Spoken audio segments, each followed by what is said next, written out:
এক বছর আগে ঠিক এই শহীদ মিনার থেকেই এসেছিল স্বৈরাচার পতনের ডাক।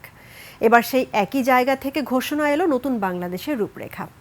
এনসিপি নামের রাজনৈতিক প্ল্যাটফর্ম তুলে ধরল ২৪ দফার একটি বিস্তারিত ইশতেহার, যেখানে গুরুত্ব পেয়েছে জুলাই অভ্যুত্থানের স্বীকৃতি, নতুন সংবিধান, বিচার ব্যবস্থার সংস্কার ও জাতীয় ঐক্যের ওপর জোর। বিস্তারিত সিরাত আল মুস্তাকিমের রিপোর্টে।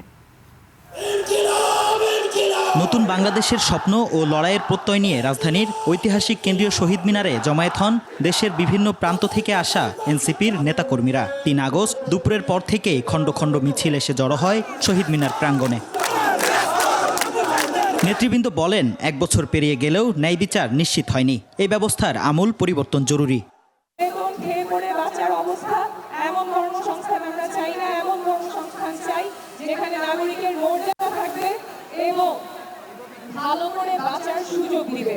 এবং আমরা এও বলতে চাই, আমরা বাতাসের আধ্যাত্মিক মর্যাদা বুঝি।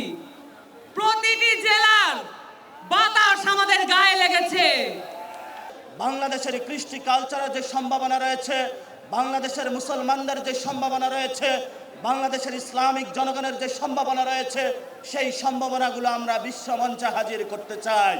পররাষ্ট্রনীতি, অর্থনীতি, বিচার ব্যবস্থা, কৃষি ও পরিবেশ সহ নানা বিষয়ে এনসিপির অবস্থান তুলে ধরেন নেতারা।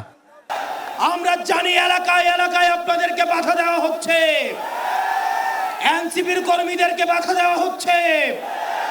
আমরা দ্ব্যর্থ কণ্ঠে বলতে চাই, টেকনাফ থেকে তেঁতুলিয়া, রূপসা থেকে পাথুরিয়া, এনসিপির একটা নেতা কর্মীর দিকে যদি কেউ চোখ তুলে তাকায়,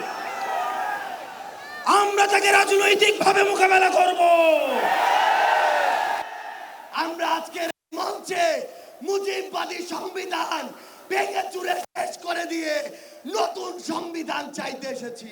সবশেষ দলটির আহ্বায়ক নাহিদ ইসলাম ঘোষণা করেন ২৪ দফা দাবি, যার মধ্যে রয়েছে জুলাই অভ্যুত্থানের স্বীকৃতি ও বিচার, নতুন সংবিধান ও রাষ্ট্রের ভিত্তি, গণতান্ত্রিক সংস্কার, জনবান্ধব প্রশাসন, সার্বজনীন স্বাস্থ্য ও শিক্ষা, পরিবেশ, কৃষি ও জাতীয় প্রতিরক্ষা কৌশল। আমরা শহীদ মিনারে আপনাদের সামনে দাঁড়িয়ে নতুন বাংলাদেশের আমাদের সেকেন্ড রিপাবলিকের ২৪ দফা ইশতেহার ঘোষণা করছি।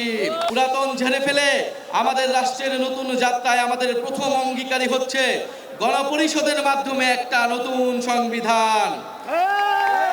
জুলাইয়ের আকাঙ্ক্ষা পূরণে আমাদের এই নতুন সংবিধান একনায়কতন্ত্র, পরিবারতন্ত্র, ফ্যাসিবাদী কাঠামোর বিলোপ করে একটি বৈষম্যহীন গণতান্ত্রিক, অন্তর্ভুক্তিমূলক ও জনকল্যাণমুখী রিপাবলিক গঠন করবে।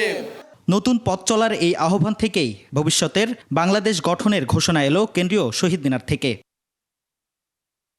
সিরাত আল মুস্তাকিম, ২১শে টেলিভিশন, ঢাকা।